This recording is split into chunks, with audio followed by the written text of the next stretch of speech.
Welcome back to Nature's Corner. My name is Erin Shaw. I'm a naturalist with Ohio Department of Natural Resources. On today's show, we're going to introduce our brand new manager to Caesar Creek State Park. So this is Tiffany DeChant-Hunt. Yes. And did I say that all right? Yes. Yes, you did. Thank you. Thanks for having me on. Hi, everybody. It's nice to meet you all. So she's here just over 1 week now. Yes, it's my 8th day in the park as the park manager, and I'm loving it already. So excited to have you here. I'm so excited to be here. It's a dream come true to be part of this team and at this park. So tell us some of your background. Well, I've been with ODNR, Ohio Department of Natural Resources, the Parks and Watercraft Division since 2014. Previous to that, I had a career in education and healthcare administration. I went to Ohio University and I have a bachelor's degree in therapeutic recreation. And I still love that. That's very near and dear to my heart, and I'm involved with the number of different groups, making sure that all of us can enjoy recreation pursuits. And I have a master's degree in parks and recreation management, also from Ohio University. And then I was lucky enough, I didn't want to leave campus, so I was a graduate teaching student and pursued my PhD in higher education administration, and was able to, and very lucky, was really great time in my life to be able to teach recreation undergraduates and to lead wilderness trips. We took students kayaking and canoeing, and I taught survival and orienteering, all of those things, as well as like parts about being a good leader in recreation field. Wow.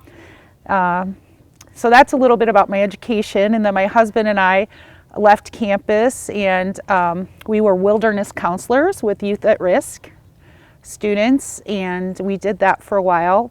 And then we were teaching parents at a youth home, and that was down in North Carolina, and then we moved back to Cincinnati, and that's when I started my education career in Cincinnati. Wow. Yeah, we have 4 children. Wow. They're all adults now, so this is my first year of being an empty nester, which is fun. I actually am enjoying watching my children grow into adulthood. It's a really cool time to see them leave the nest and build their own lives and really become independent adults. I'm a grandmother of 2, and I'm thoroughly enjoying that. So I have a 1-year-old little baby boy, grandson. His name is Fen. And then I have our granddaughter, Freya, who is 3.5. And I call her my little outdoor girl because she loves the outdoors like her Gigi does. So she's going right in those footsteps. So does your family still go out and spend time out in the parks, or? Yes, and it's actually funny because years ago, I mean, before I ever thought in my wildest dreams that I would be placed and be able to be the park manager at Caesar Creek, this is where we come to play and spend time in the outdoors at our local park. This is our local park. We live in Loveland. And so we taught our boys to fish here when they were 2 and 3 years old, and now they're 26 and 25. We hike here. One of our granddaughter's first hikes was actually at this trail, and watching her go across the swinging bridge for the first time was just so much fun. I have it on video. I should put it out there because it's just super cute. And watching her play in the creek at Horseshoe Falls, and just the wonderfulness of nature.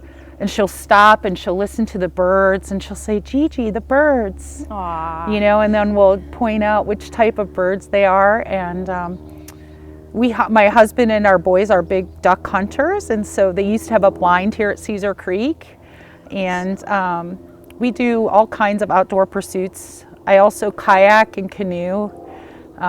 Was a whitewater kayak and canoe instructor. Wow. And an ocean kayak instructor. So we don't have oceans in Ohio, but the water here is wonderful.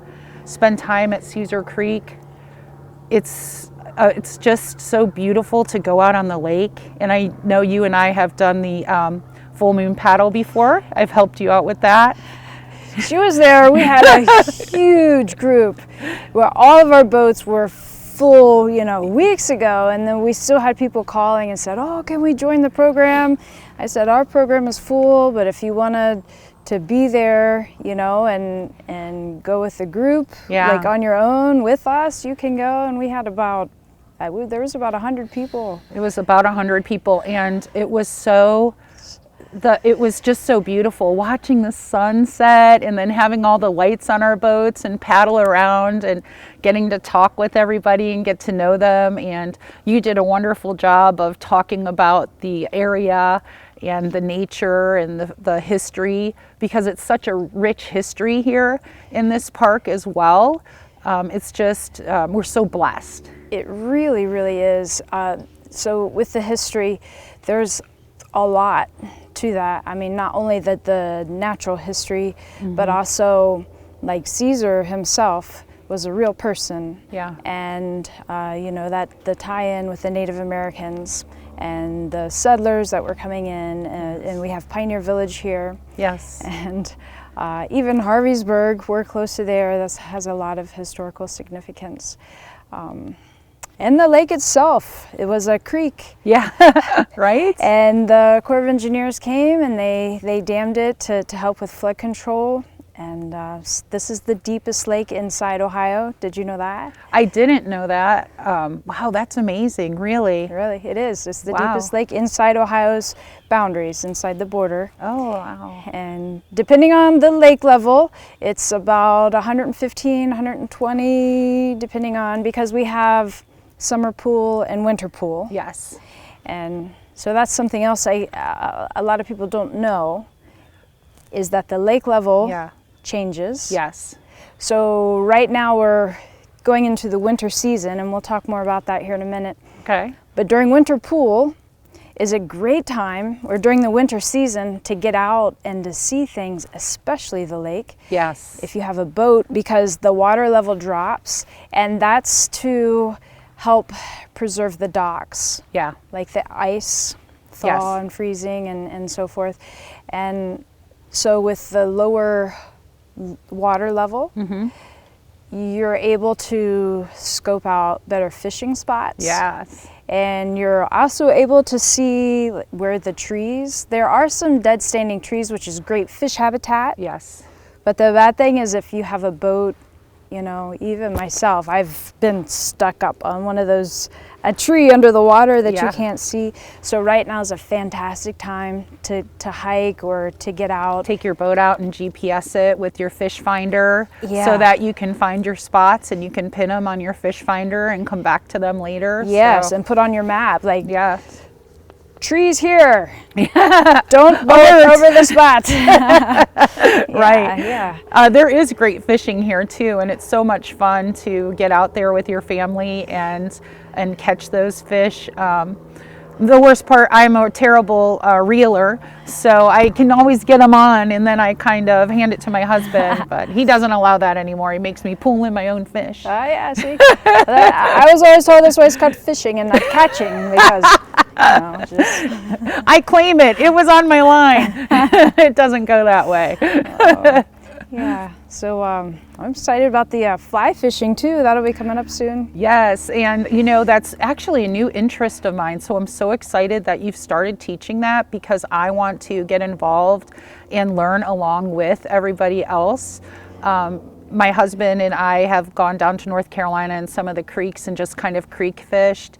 And being in the water in our waders is so much fun. And learning how to fly fish is just going to be a new venture for us. Yeah, so it's we try to add in new programs and new events as we go along.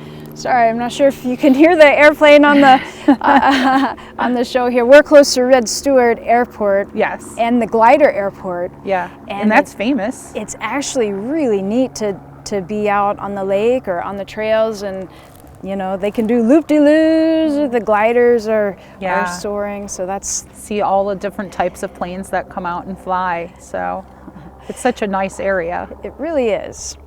and there's a lot to do, and there's a big area, mountain bikes and horse trails and camping. Is the campground open in the winter?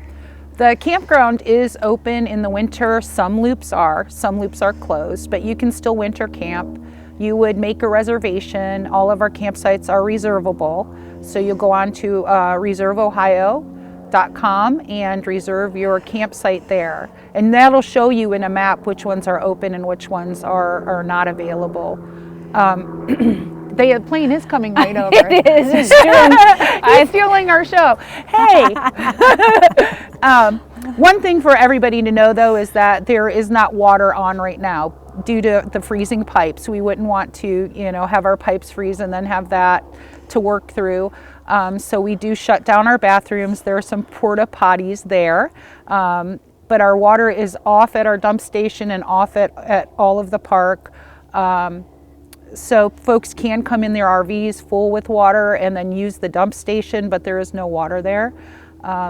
It still is a really nice time to camp. I know hunters and a lot of winter lovers will come out in their RVs. So they'll have their RVs winterized and they'll be able to stay out and enjoy really the quiet, pristine feeling of the park at that time of year. You know what? RVs and campers right now are a really hot market. Oh yeah. Really, because last year, 2020, a lot of people went out and bought them, and now they're either trading in for a different model or whatever. So I myself am thinking to get one. I'm pretty sure, I'm like 95% sure. I look every night. Do you? Yeah, and I would love to do a show on like camper maintenance and the difference between summer and winter. That's a great idea. You could do a series too on how to look for what to buy, because I know there's a number of different components that go to that. So for me, I'm still a backpacker. Oh yeah. So I tell people I still backpack. I like to just put it all on my back and get out into the wilderness. And for me, I'm so like one of my most comfortable places is being out in the forest alone.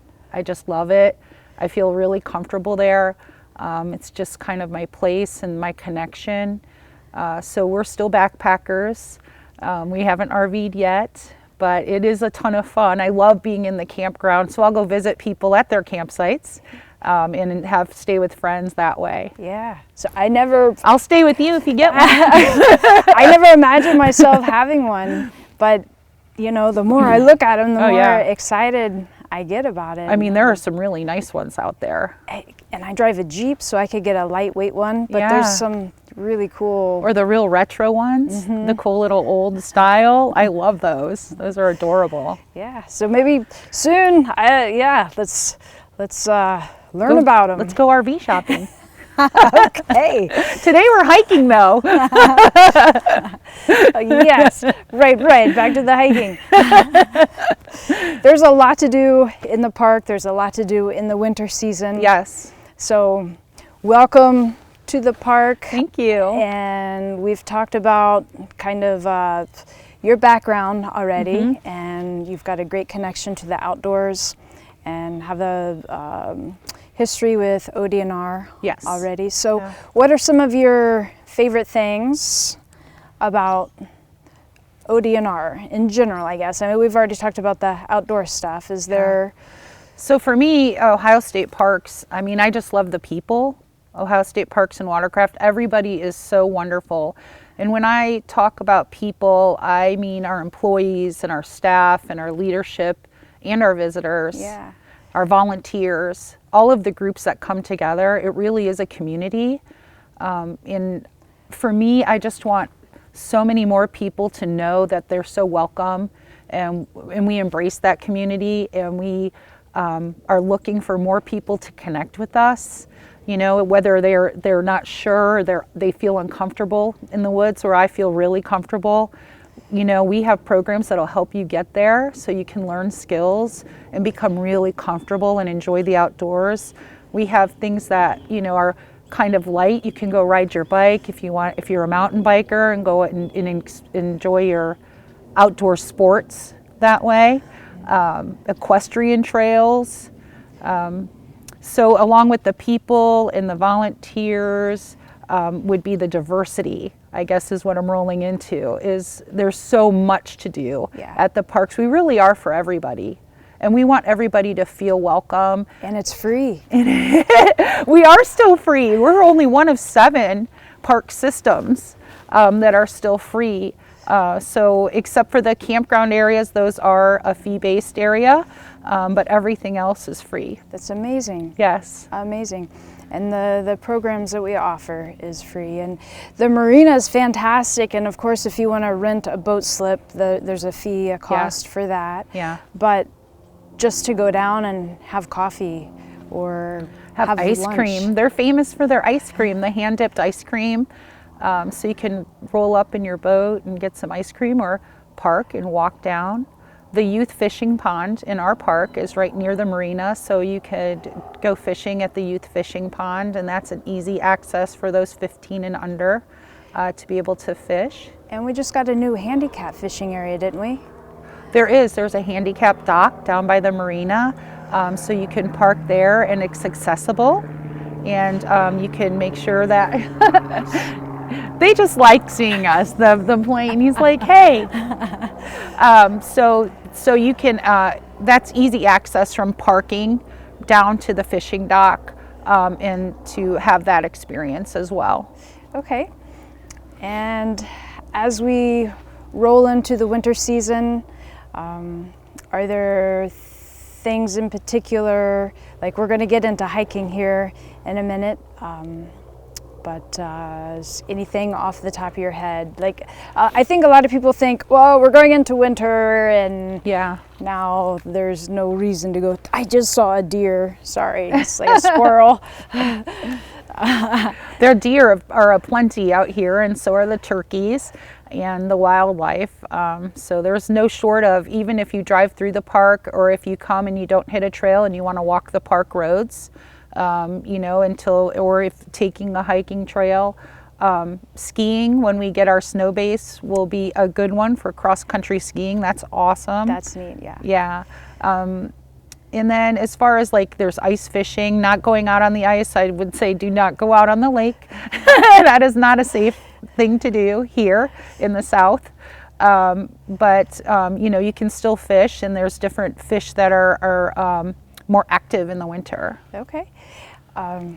Bird watching. Bird watching, because now the leaves are off the trees. Yes. And it's actually easier to watch wildlife of any kind, especially the birds. Yes. Yeah. So and the cardinals stay, and I love that. One of my favorite times in the winter is when the park will be blanketed with snow. Oh, yeah. And the pines have the snow on them and the crust, and then there's the cardinals, the red cardinals sitting there on the tree, and to me that kind of embodies Ohio. Yes. With our state bird and just the nature aspect. Yeah. And there's suggests peace, really, during the winter time. You kind of mentioned that you don't get. The park is quieter. Yes. Just the snow, I don't know, there's something very serene and the solitude. Very, very special. That connection. I mean, you feel it like in your soul. So we hope that people still come out during the winter. It's very special, it's very different, and you might see things that you didn't notice before in the summer. And the programming, take a look on our Facebook page to see your naturalist programs that are coming up. You have a really neat craft program coming up. Yes, so that's called Holiday Traditions, and that has been going on since before I was hired. Oh, wow. And it's near Christmas, it's before Christmas, usually the second weekend in December or somewhere around there. And people come in, you can make your own wreath or your own door swag. Oh, wow. Or your own Christmas ornaments or gifts or whatever. I think it's puts that special touch on a gift or something that you make for your house instead of buying it at say Walmart. It's something that you made and that you touched and that you put together and dreamed up and created. And I love something from nature. Yes, yeah. And that you can bring into your home. And I don't know, we play Christmas music and we have cookies and coffee and Oh, my daughter and I will have to come. That sounds like so much fun. it really is. Oh, we love to craft. And so we'll have several examples made up, and people inspire different ideas. Like if you're whoever you're sitting next to, or you might see something that's finished already. Yeah. They're like, wow. I'm going to steal your idea. Yeah. No, we share ideas, and it's really neat. People come out of there with really. That sounds like so much fun. Yeah, so that's a program for everybody to, everybody's welcome. Yes. You would sign up. How do they sign up? They pre-register, and again on the Facebook page, Okay. we'll have a link. And is that just Caesar Creek State Park? If they were going to, what do they search in Facebook? Yes, Caesar Creek State Park. Okay, just so everybody knows, you've probably heard it on Nature's Corner before, but just to make sure. Yep. And then there's an events tab. Okay. And you don't have to be signed up for Facebook Okay. to see our page because it's public. Because Okay. some people are like, oh, well, I'm not on Facebook. You don't have to be on. You don't have to be like. You don't have to have an account. Right. You could just Google it or whatever in your web browser. Yep. And it will pull up the page, and then there's different tabs that you can click below the cover photo, and one of the tabs is events. Okay. And then you can click on events, and that will pull up past events, and you can kind of scroll through the pictures and the descriptions. Okay. And you can look at future events. Well, that's a great way to get connected with the park. Yeah. And then another really, really neat tab on that Facebook page is photos. Okay. So if you click on photos, and then it will pull up a new page, and then click on albums, like see all. I've been in there. So many great pictures of all of the things going on in the park. Yeah, so if for whatever reason, if you're not able to get out to the park in the winter, maybe you live in another state, or for whatever reason you just can't get out, then the Facebook page is a great way to experience and to be here in spirit and to visually see it. Yeah. And connect to the park that way. Yeah, even send in messages and send in your own photos. And oh, that's great. So we connect with community really so well. So tag us, and we would love that. We love input from everybody.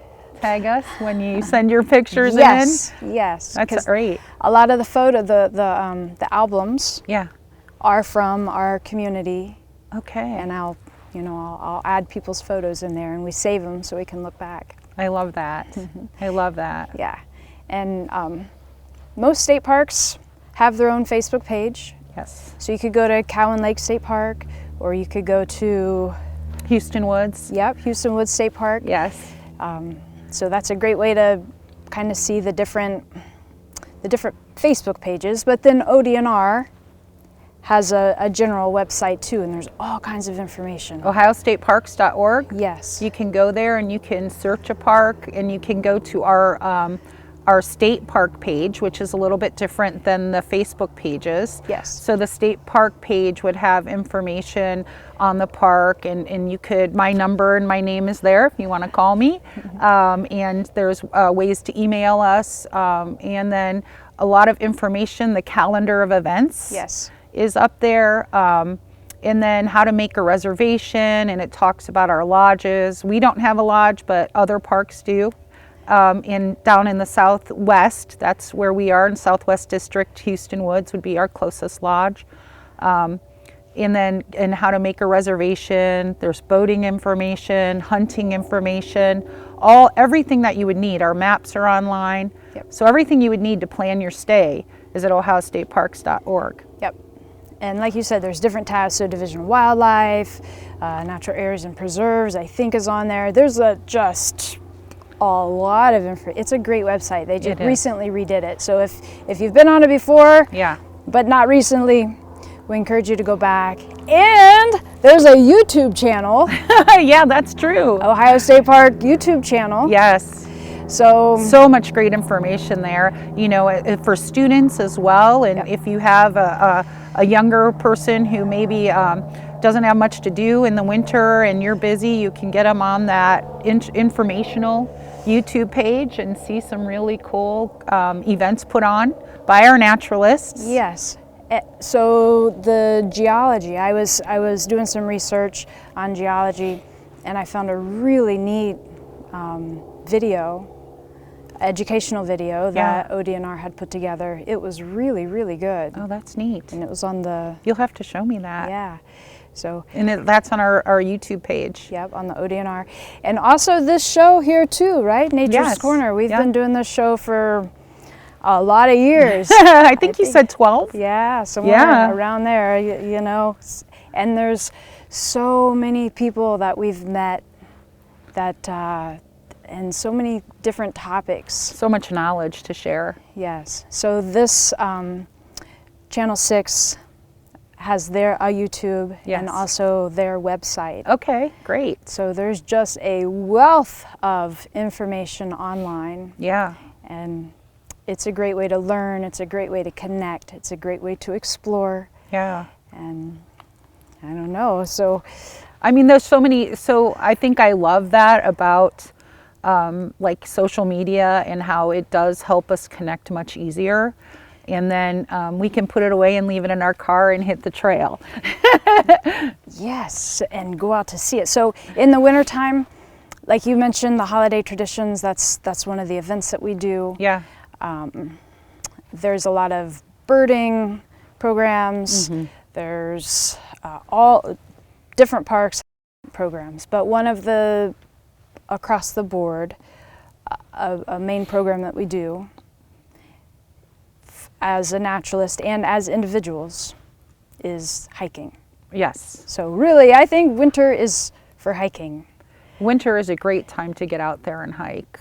It's probably my favorite time to hike. Me too, because the ground is usually frozen. It's actually better when it is frozen. Yeah. Because sometimes the trails can be very muddy. I'll usually bring an extra pair of shoes. Okay. With me, so I'll wear my hiking shoes. Oh yeah. That way, if I get muddy out there, I can change them out, and I have clean shoes to get into my car. Socks, Yes. extra socks. Extra socks. Yep. So it's nice when the ground is frozen, really, and if you dress right, then there's no problem. I mean, today I have 4 layers on right now, so dressing right, but you can still dress right and light. And take off your layers as you need to and put them back on, and a hat. Yep. It's always helpful in the winter. And you have gloves on. I do. I wasn't going to come without those. And it takes a few trips out, really, because my first time, I think I overdressed. Yeah. And I started sweating. Oh yeah. And then the big down jacket, you know. Yeah. Oh, I didn't need that one. Right. You forget that you work up a little bit of a sweat when you're hiking. Yeah. And then maybe the next time, you know, so it takes a couple trips out to really figure out where that good balance is and how to layer up right. But against your skin, you want to have a wicking layer to wick away any moisture. And so that would be non-cotton. Non-cotton. If you have a cotton shirt on, that absorbs the moisture, and then when you stop, you'll get really cold. Yeah. And especially in your core area, you want to keep that nice and dry so that you're not going to be pulling away your much needed heat. So, yep, a wicking layer against your skin. And then a warmth layer, so that might be a fleece or a wool type, and then your outer layer, which would be more of a your outer shell. It could be like my outer layer's over there, but it's more of a slick, like windproof, waterproof type outer shell. Yes, yeah. All of that together makes a nice, cozy hiking situation. And you mentioned a day bag. Yeah, when I go out, if I'm going to do any kind of like mileage, so anything more probably than like a half a mile out and back, I'll always take a day pack. And sometimes when you're at the trailhead, you can seem a little silly, you know, or you feel silly, like, oh, she's got a backpack on. But for me, I always am thinking about safety first. Yep. And if somebody would get hurt out on the trail, it could take some time to get to them. And so you would want them to be comfortable while they were waiting. And I mean, it's easy as a sprained ankle, and those things can happen easy. But if you have to hike back in and then get people to go in to them, especially if your cell phone's not working, we don't have cell coverage, can't ever count on it, I don't think. Right, it is spotty at times, but also I've noticed in the wintertime it'll drain your battery quick. Oh yeah. My cell phone seems like it goes down quick in the winter. So don't count on your cell phone. And then, you know, I don't carry a tent when I'm just gonna hike some simple mileage, but I'll carry like a blanket, one of those silver blankets, and the name's coming. Like a space blanket? Yeah. Is that what it's called? I don't know. I think it's called a survival blanket. Okay. Those silver ones, right? So they can generate heat and things that you want to start a fire, you know, if you need to do that in an emergency situation. Yep. And then, of course, snacks and a lot of drink for hydration. Yes. And you could stay pretty cozy, you know, if you had to for a while with those few things, a first aid kit, basic first aid kit. Yep. I always carry. And then, yeah, I always have snacks. I always have a day bag. Yeah. It doesn't have to be huge. Mine's just like a little hip, like a fanny pack type thing, because my cell phones are big, you know, and I'll put a little thing of water and maybe a pen and pencil or whatever, extra socks. Yeah, that's a great, extra socks is a great idea too, especially, I mean, they're pretty lightweight, and so it's not going to be a lot of weight that's going to bog you down on your hiking. And if you ever need them, you're going to be happy that you brought them with you. Absolutely. Yeah. It's kind of like when you don't use it, you're like, oh, but if you ever need it, you'll be happy it's there. Yeah. So we encourage you to get out and explore the trails on your own, or check out the website there, because there's a lot of guided hikes, and that's something I have noticed, a service to the community is the guided hikes that we offer, and most parks have them. Yeah. And because people are a little bit afraid, especially in the winter, to get out and explore the trails. But if you know, first time through, you're with a naturalist or a volunteer naturalist even, and they can point things out that you might not have noticed. Right. And they know the trail, and then they can come back. And the trees, just the type of trees they are, and you know, like geological features that to somebody just hiking they might not recognize, but the naturalist knows how that came to be, and shares that information, and it just makes the world open up a little bit more on the trail. Yeah.